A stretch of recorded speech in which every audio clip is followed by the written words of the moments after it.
பெரிய நிலையில் இருந்தாலும் கூட. ஆனால் இவர் மீது என்ன பண்ண முடியாதுன்னு அவருக்கு பதிலாக வேற ஒருத்தருக்கு நோட்டீஸ் பதில் சொல்கிறாரு. அப்படிப்பட்ட சூழ்நிலையில் இங்கே எழுதும்போது அதுக்காக தான் இந்துத்துவா கருத்தை சொன்னார்கள். அந்த fading of the Hindutva for marginalise section. சாதாரண மக்கள் இருக்காங்க பாருங்க, ஒடுக்கப்பட்ட மக்கள், அவங்ககிட்ட நாமெல்லாம் இந்துக்கள் அல்லவா, இந்துக்களை வந்து சேர்க்கணும் அப்படின்னு எங்கே சொன்னால் எடுபடும், அதில் கூட கவனமாக இருக்காங்க. இந்த இந்திய ஹார்ட்லேண்ட் அதுதான் மிக முக்கியம். ஹிந்தி பகுதி பாருங்க, ஊர் பகுதி ராஜஸ்தான், மத்திய பிரதேஷ், அது மாதிரி இருக்கக்கூடிய இடங்கள்ல இதை பயன்படுத்துகிறாங்க. அதனால தான் இங்கே வந்தாங்கன்னா திமுகவை பேசுவாரே தவிர இங்கே வேற அந்த மாதிரி சங்கதிகள் பேச மாட்டார். அங்கே போனாலும்னா முழுக்க முழுக்க முஸ்லீம் வெறுப்பு பிரச்சாரம், அதே மாதிரி முழுக்க முழுக்க மத சார்பின்மைக்கு விரோதமான பேச்சு, தேர்தல் கமிஷனுடைய சட்ட விரோதமான பேச்சு, இவையெல்லாம் இருந்தது. எந்த விதமாக இல்லை. ஆகவே தான் இந்த all these contributed, all these இந்த காரணங்கள் எல்லாம் சேர்ந்து தான் all these contributed to the National Democratic Alliance reduced majority in the 2024 general election, according to the CSDS Lokpriti post-poll survey in its pre-poll survey. அவங்க ஆக்சுவலாக வந்து முன்னால் இருந்தாலும் அதுக்குரிய அளவுக்கு இந்த சர்வே எல்லாம் எடுத்து என்னென்ன நடந்ததுன்னு எடுத்து சொல்லியிருக்காங்க. நீங்கள் உங்களுக்கு சொன்னாங்க இங்கே பேசும்போதே, இந்த நடுவில் ஒன்றும் இல்லை, தேர்தல் முடிஞ்சு அந்த ஓட்டு போட்டு எல்லாரும் திரும்புகிறாங்க. எல்லாரும் ஒரு முன்னு அவர் இந்த மாதிரி உடனே எல்லா தொலைக்காட்சி சில, ஆனால் எல்லா தொலைக்காட்சியும் வரல, குறிப்பிட்ட சில தொலைக்காட்சியை தயார் பண்ணிச்சு. உடனே பார்த்தீங்கன்னாக்கா யாருக்கு வராது அவன் தான் இத்தனை இடம் வருவாங்க அப்படின்னு மிகப்பெரிய அளவுக்கு போட்டார்கள். போராமை காரணம் அதுக்கு ஆங்கிலத்தில் என்ன பேர் வச்சுருக்காங்கன்னா exit poll. Exit poll, exit போலை பற்றி பேசினாங்க. அப்போ தான் எங்களை கேட்டாங்க எக்ஸிட் போல் எக்ஸாக்ட் போல் எப்போயா வருகிற அதை பாரு. முதல்ல எக்ஸாக்ட் போல் வேற விதமாக இருக்கும். எக்ஸிட் போல்னா என்ன அர்த்தம்? வெளியே, எக்ஸிட்னா வெளியே போகிறது. வெளியே போகிறது யாருங்கிறது தான் இப்போ அங்கே தயாராக இருக்குது. அதுதான் மிக முக்கியம்.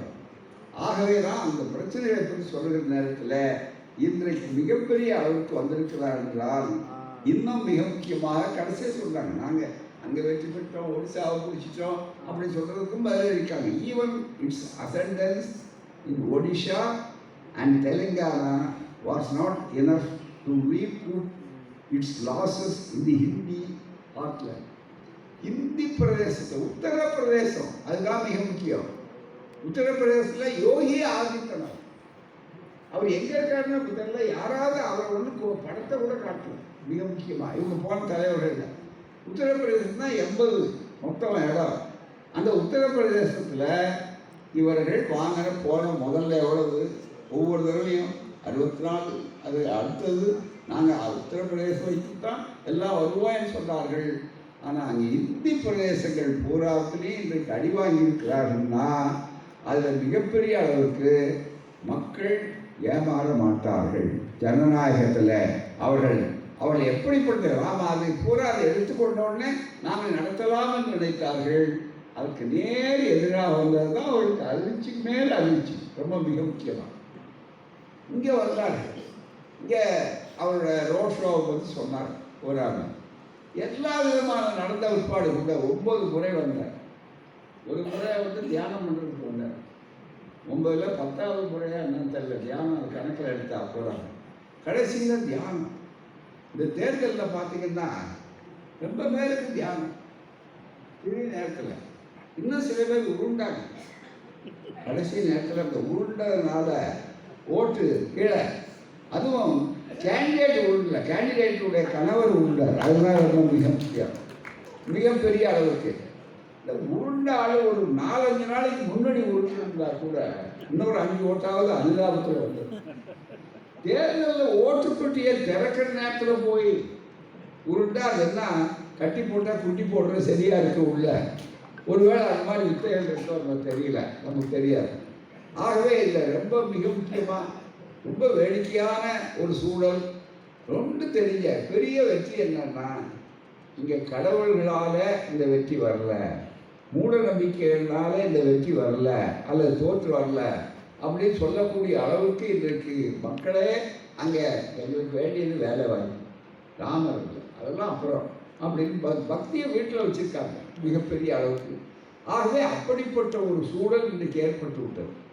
இந்த சுவரெழுத்தை இப்போது இன்னும் பேர் 2-4 பேர் கூட்டணி ஆட்சிக்கு வந்திருக்கிறவர்கள் இதை புரிந்து கொண்டு செயல்பட போகிறார்களா, அல்லது இல்லை இல்லை நாங்கள்லாம் பழையவர்களையெல்லாம் அழைச்சிட்டுருக்கோம், எங்களுடைய அந்த பழைய அமைச்சர்கள் எல்லாரும் நான் போட்டுட்டேன், ஆகவே அந்த முறையை நாங்கள் பழைய முறையிலேயே நடத்த இருக்கிறோம் என்று சொல்ல இருக்கிறார்களா என்பதுதான் இப்போது மிகப்பெரிய கேள்விக்குறி.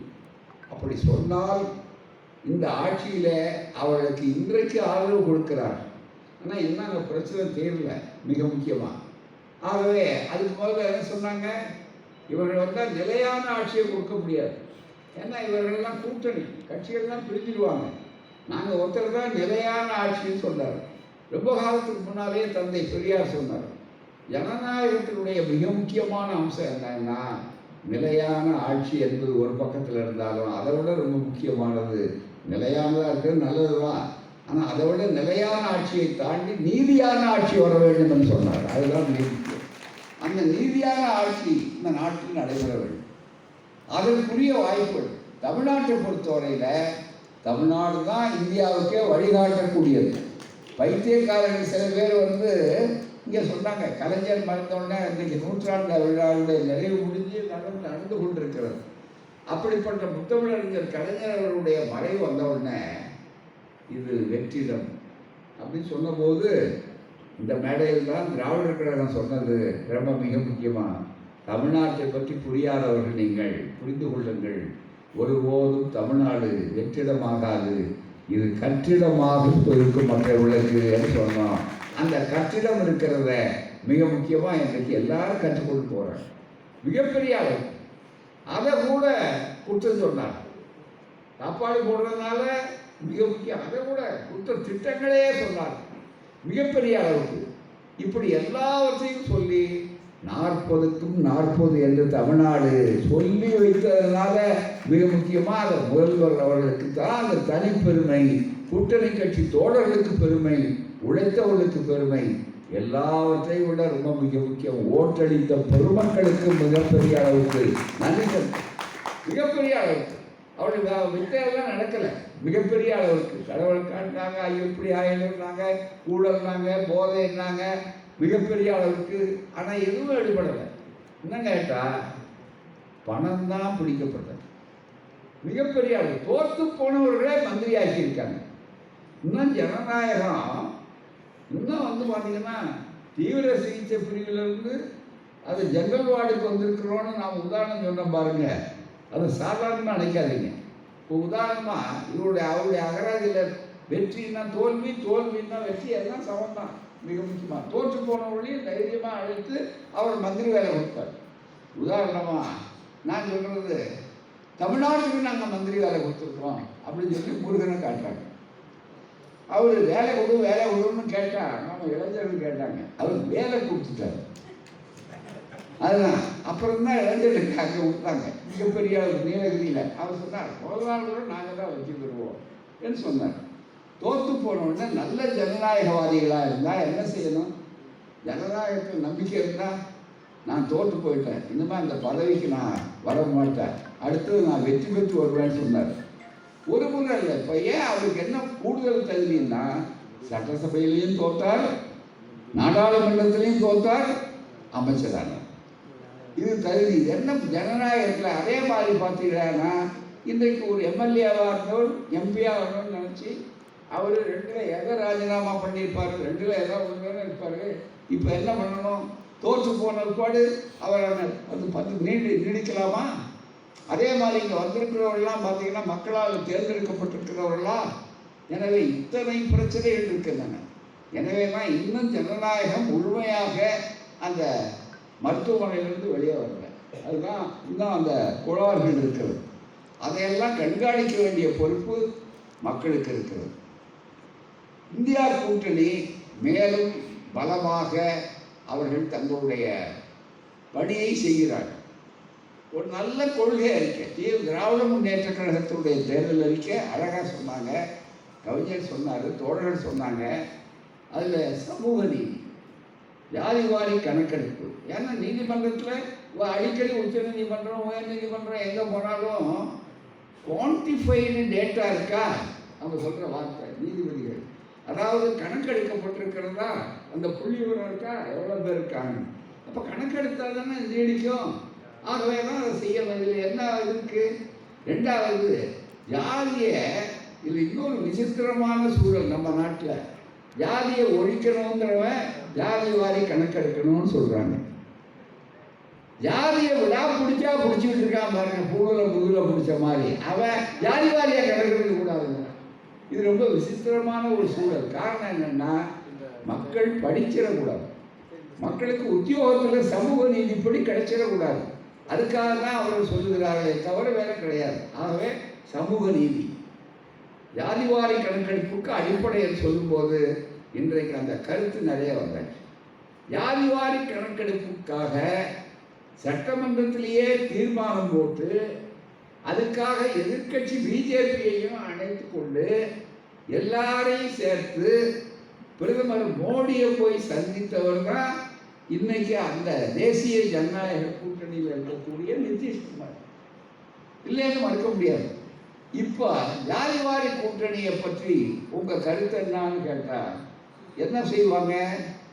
இல்லை ஜாதிவாரி கூட்டணி இல்லை, அது ராகுல் காந்தி சொல்லிட்டாரு, திமுக சொல்லாச்சு, மற்ற இந்தியா கூட்டணிக்காரர்கள் சொன்னார்கள், ஆகவே நாங்கள் ஏற்றுக்கொள்ள மாட்டோம் அப்படி சொல்லக்கூடிய அளவுக்கு இருக்கலாமா? தயவு செய்து நீங்கள் நினைத்து பார்க்க வேண்டும். ஆகவே தான் இந்த மாதிரி ஒவ்வொரு பிரச்சனையும் வரக்கூடிய சூழல் இருக்குது மிக முக்கியமாக. எனவே ரொம்ப வேகமாக போகும்போது அடுத்து என்ன நடக்கிறதுன்னு பார்த்தா ரொம்ப சிறப்பாக இருக்கும். ரொம்ப மிக முக்கியமாக காட்சிகள்லாம் டர்னிங் சீன் மாதிரி மாறும் மிக முக்கியமாக, மிகப்பெரிய அளவுக்கு. ஆகவே இந்த அடிப்படை என்பது ரொம்ப மிக முக்கியமான ஒரு சூழல். அதை தான் இன்றைக்கு எழுதியிருக்காங்க.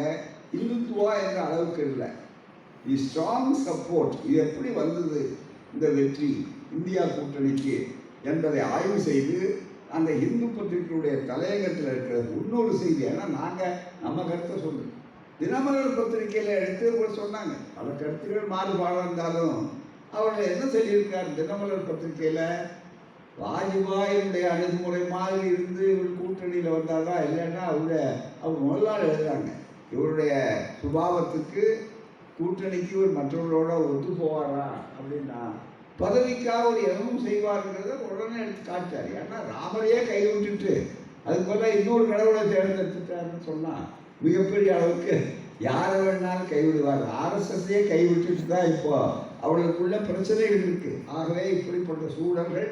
எனவே தான் ஈவன் இதில் ரொம்ப மிக முக்கியமாக காட்ட வேண்டியது என்னென்னா, the strong support by Dalits and other OBCs and minorities to the Congress in states such as Uttar Pradesh, and the Samajwadis terming BJP's agenda as a threat to the constitution put the wind in the opposition sails.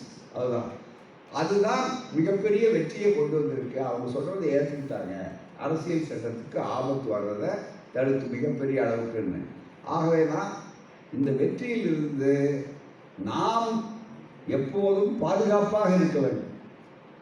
எதிர்கட்சிகள் இன்றைக்கு மிகப்பெரிய அளவுக்கு, ஏன்னா 2-3 வித்தைகள் வரும். என்ன வித்தைகள்னா, இந்த கட்சியவே தோற்று போனவர்களை எல்லாம் ஜெயித்தவர்களை விலைக்குவாங்க. அங்கே ஆயாரம் கயாரம் குதிரை பேரம் எல்லா பேரமும் மிகப்பெரிய அளவுக்கு நடக்கும். அது மாதிரி கட்சி உடைப்புங்கிறது சாதாரண விஷயம், ரொம்ப மிக முக்கியமாக.